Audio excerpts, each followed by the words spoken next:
乡村啊，这个买厝嘛当用3倍券哦。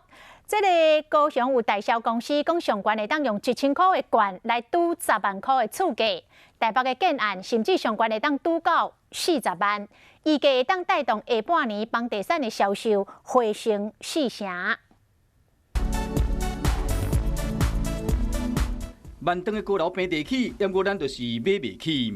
你可以看到，我们这个是用这个很漂亮的人造石这个台面。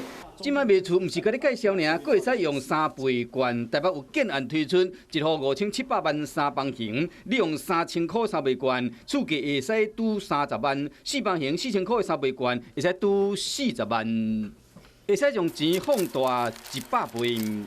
有3到4成的部分，应该以这个部分来讲，这一波到年底应该有这个换屋的这个需求。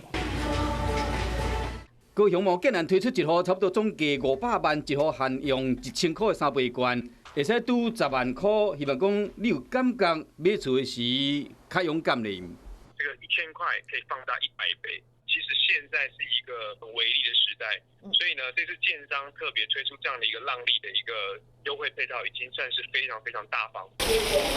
要讲有感觉，现金上有感觉，3倍券卖使摕回现金，这真正有影。行政院规划非纸本的所谓消费，若满3000块，接到通知就使用金融卡到 ATM 领回2000块现金。目前估计有将近40间金融机构提款卡，而且透过3间银行领回这笔钱。最后方案即马还在讨论。